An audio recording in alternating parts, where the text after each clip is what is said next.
জামাই এই বলা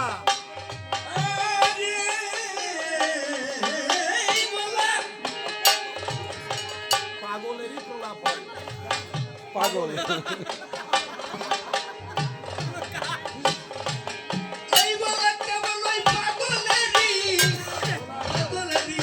প্রলাপ হয়।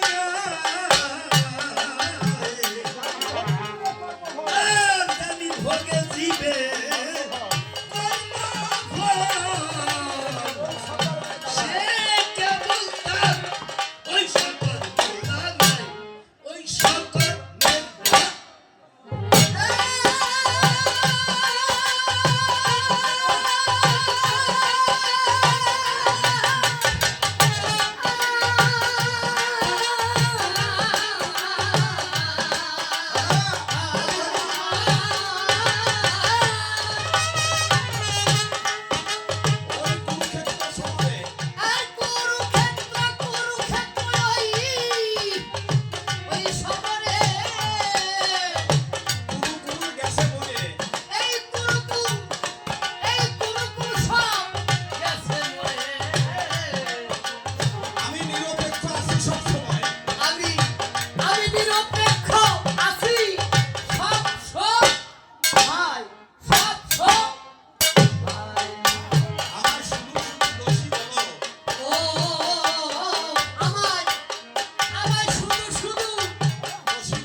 হ্যালো বেসটা একটু করে দিই।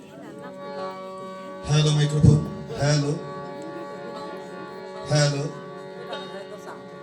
Hello microphone. টোন লাগে? ফাটতেছে, ফাটে ফাটে, কোন ফাটতেছে? ফাটে না যেন। জয় হরি বল।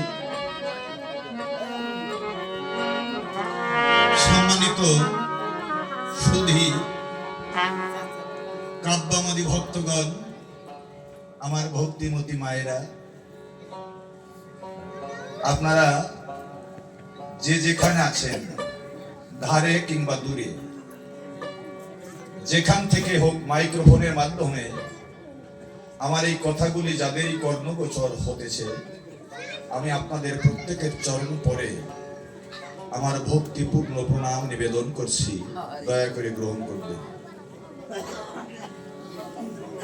কবিগানের ধারাবাহিকতায় এই পর্যন্ত আজ আমার বিপক্ষে কবিয়াল, যিনি বাংলার বুকে প্রখ্যাত কবিয়াল, কবিরত্ন, আমার শ্রদ্ধেয় মামা স্বপন সরকার, যিনি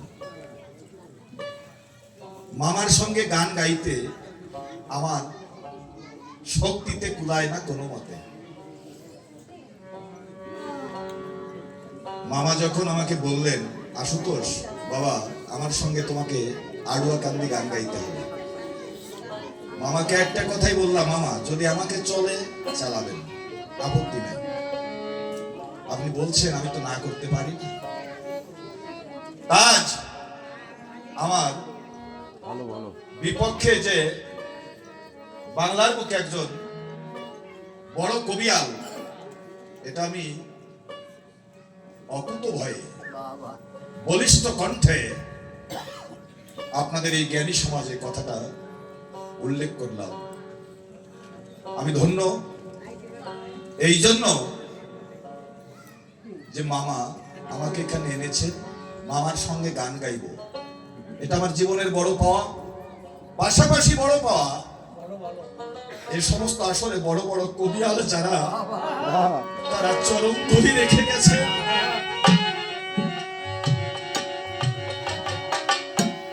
আপনাদের মতো অগণিত ভক্ত শ্রোতাকে সেই সমস্ত বড় কবিয়াল তারা দর্শন দিয়েছেন। আপনারা দর্শন পেয়েছেন, সঙ্গে কেউ পড়াশোনা পেয়েছেন। আমি তো দর্শন পড়াশোনা পাইনি, তাই বড় আশা সেই বড় কবিয়ালদের যে চরণ ধুলি এখানে পড়ে আছে, আমি ভুল উন্ঠিত করে বলে সেই চরণ ধুলি আমি আমার সর্বাঙ্গ রেখে এখানে কবিগান গাইব।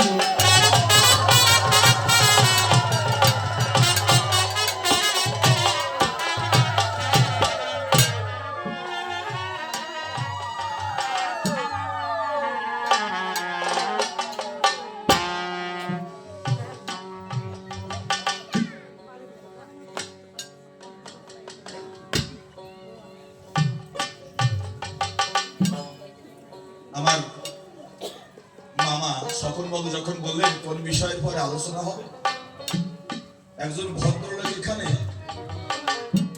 কিছু কথা বলেছিলেন, আমার মনে হলো যেন অমৃত সুধা আমি পান করছি। খুব ভালো লাগলো কথাগুলো মাস্টার মহাশয়। এই জন্যই তো গুণী ব্যক্তির গুণী কথা।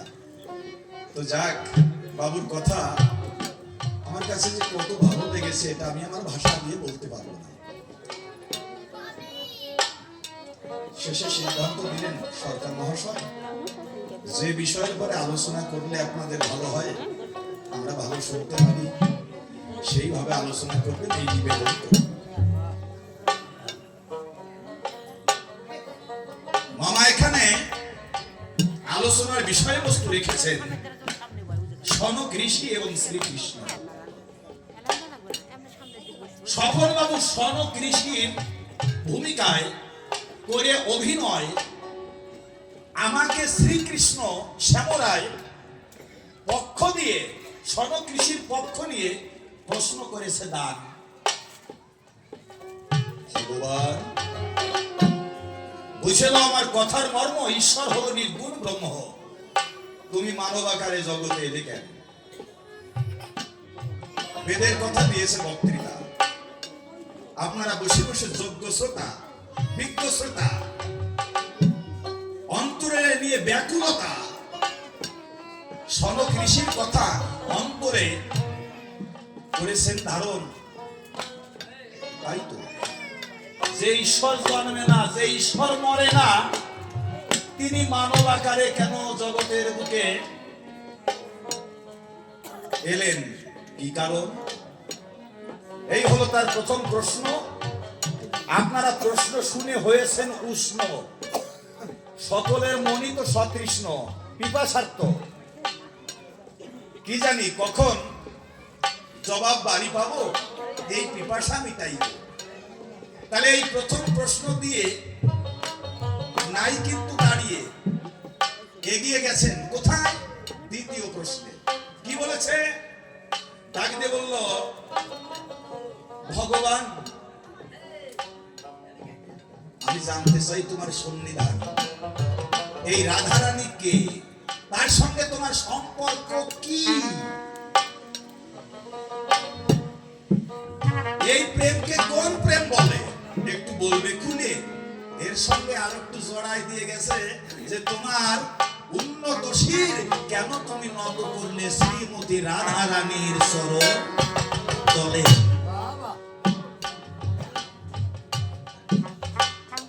আমি রাধা রানীর পায়ে কেন মাথা নোয়াইয়েছি জানতে চেয়েছে আমার কাছাকাছি কে? সনক ঋষি। আমি সনক ঋষি বলছি না বাবু, আমার উচ্চারণে ভুল হলে ক্ষমা করবেন। সনক ঋষি, ঋ মধ্যম ছয় রস্বইকার।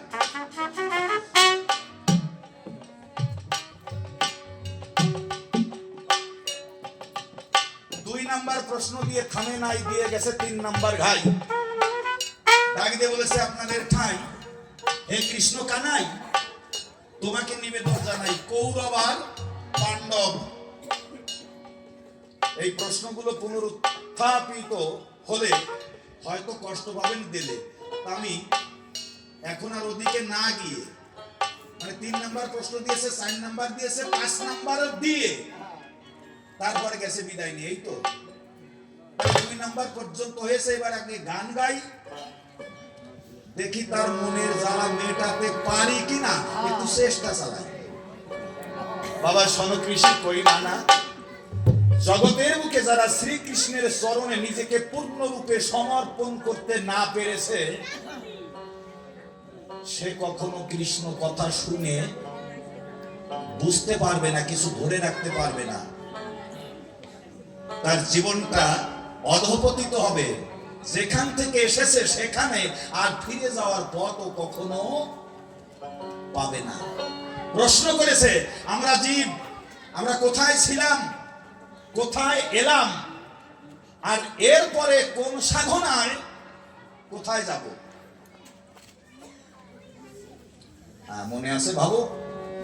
আমি সব কটি প্রশ্নেরই জবাব দেবো, শাস্ত্রের বাইরে কিছু কব না, দিয়ে যাই ধারণা। তবে শোনেন আপনারা জ্ঞানী সুধীজ না, আমার নিজের বর্ণনা এবার একটু দিয়ে যাই। বর্তমান বাজারে লোকে কি চায়? আগে চাই দর্শনধারী, পরে তার গুণ বিচারী। দেখাশোনায় যদি ভালো না হয় সেটা কেউ নিতে চায় না।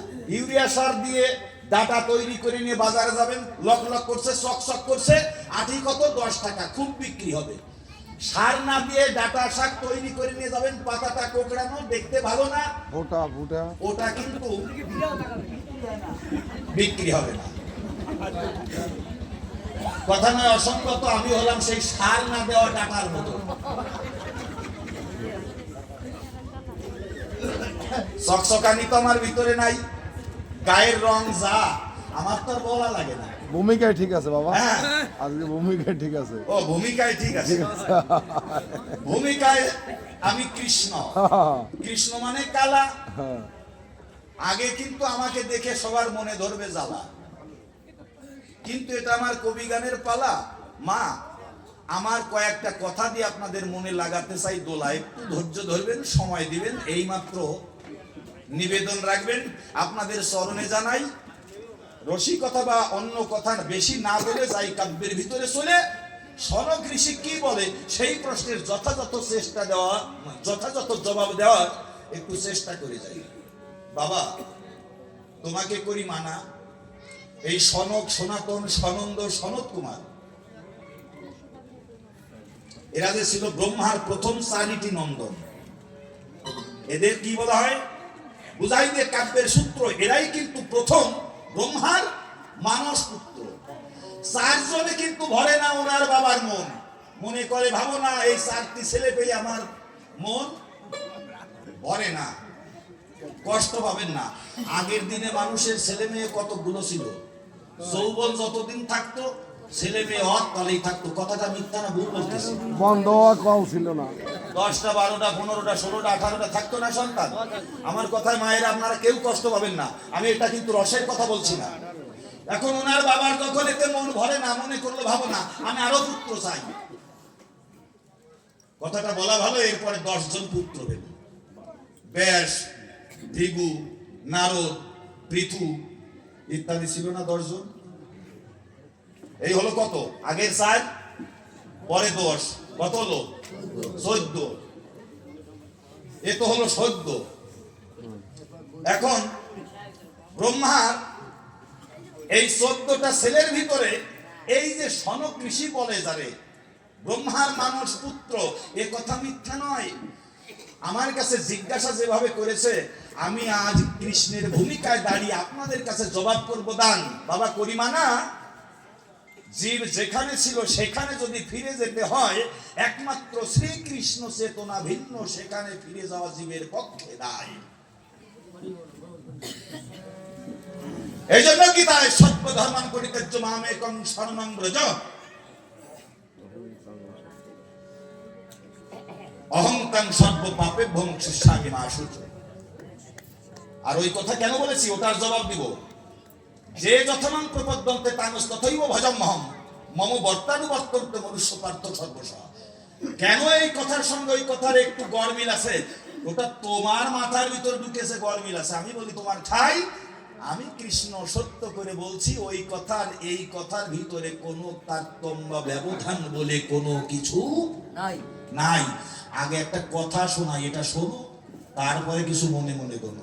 হায় মধুর কৃষ্ণ কথা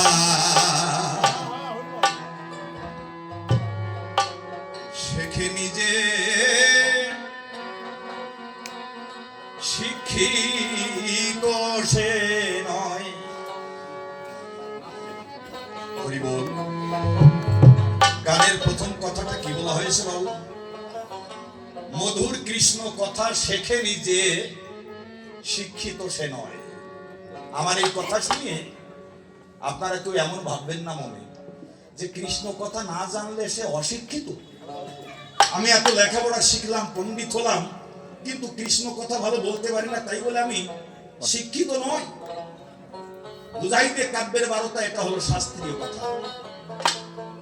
জগতের বুকে ধনীকে, যার প্রকৃত পক্ষের হৃদয়ে কৃষ্ণ ধন আছে, সেই প্রকৃত ধনী। জ্ঞানীকে, যার কৃষ্ণ সম্বন্ধে জ্ঞান আছে, তিনিই জ্ঞানী। তাই আমি এই কথায় দাঁড়িয়ে বলেছি, ও সে লেখাপড়া যতই জানু,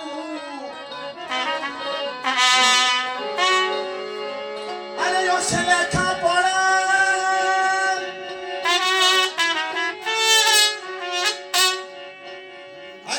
লেখাপড়া যতই জানু,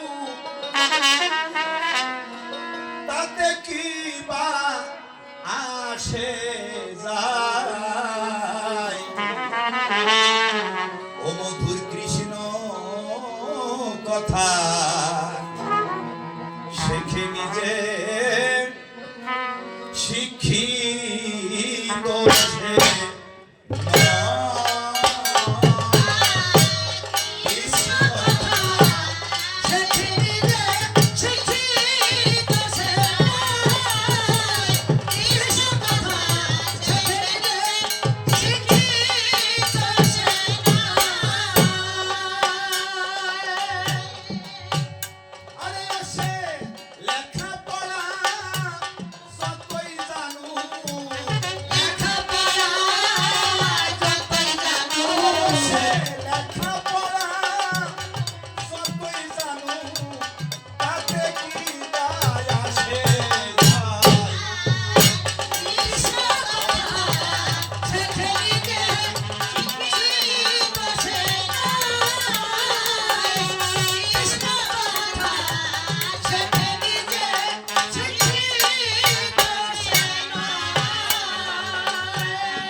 পার্থিব ভালো রে। এই পার্থিব জগতে বিদ্যান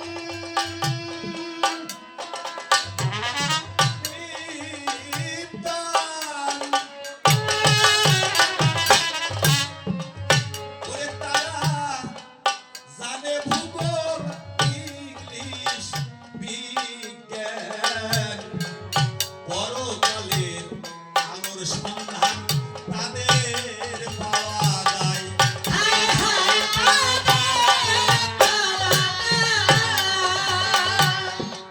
এই পার্থিব জগতে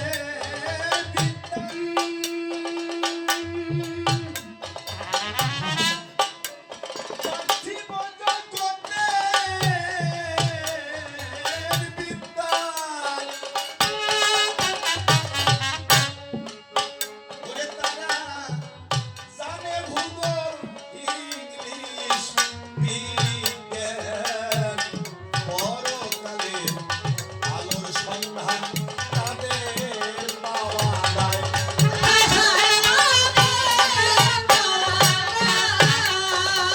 ওরে তারা অন্ধকারে ঘুরে ঘুরে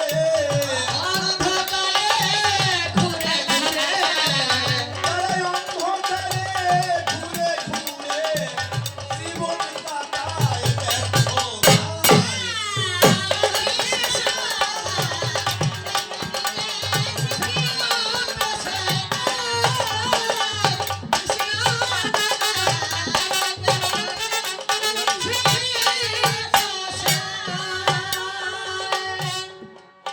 তাই কি করিতে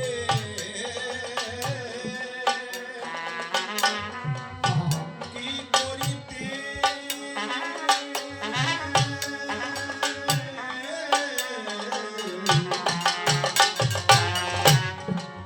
কি করিতে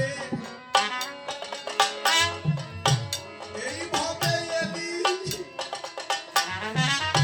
এইভাবে এলি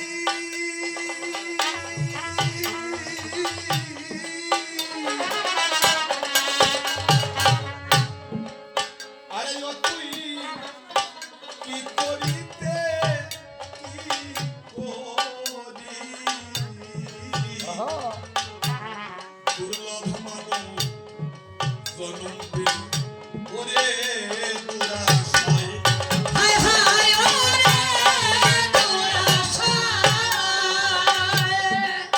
ও তুই কি করিতে এইভাবে এলি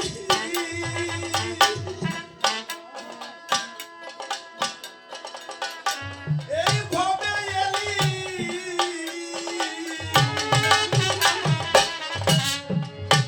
আরে ও তুই কি করিতে কি করি দুর্লভ মানব জনম পেলি ওরে দুরাশয়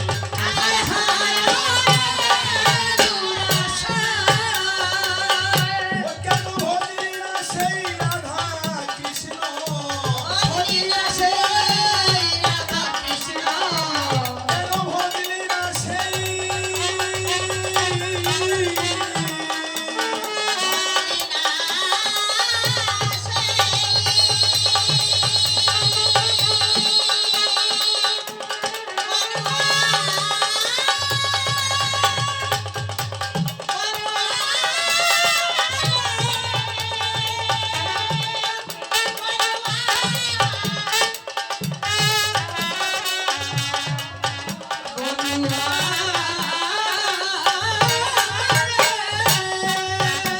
কেন ভজলি না সেই রাধা কৃষ্ণ কেন ভজলি না সেই রাধা কৃষ্ণ যা পেলে সব পাওয়া হয়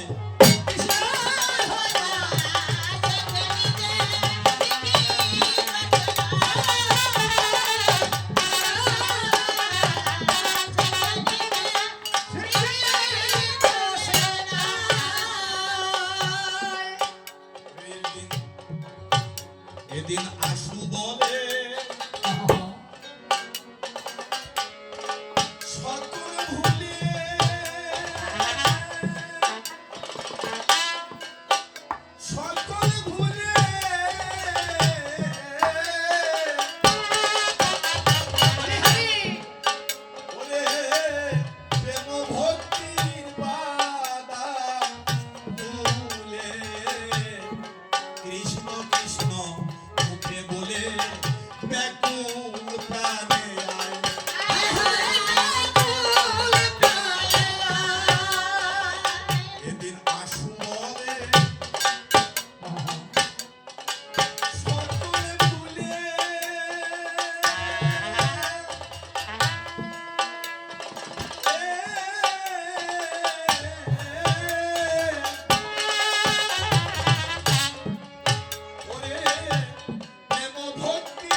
বাতাসে মোর মঙ্গল বাদ্য, আমার মহিমা বিলায় সাজের তারা, বাজে বজ্রে আমার মধুর বাসি, কুসুমে মোর অমল হাসি, আমারই সন্ধানে ব্যাকুলিত তটিনীর খরধারা। রবি শশী গ্রহ দলে আমার ইচ্ছাতে চলে, আমি আমার করি ধ্যান, আমি আমার উপাস্য, আমি সবার নমস্য, আমাতে বিশাল বিশ্ব, আমি সবার বিশেষ ও কল্যাণ। আমাতে কর্মকাণ্ড, আমাতে বিশাল ব্রহ্মাণ্ড, আমাতে অনন্ত দিবা বিভাবরী, আমার মধ্যে যে বিরাট আমি প্রকাশিত দিবা যামি, অদ্য সভাবক্ষে সবার সমক্ষে এ হেন বিরাট আমাকেই আমি নমস্কার করি। আমি আমার বন্দনা করে সায়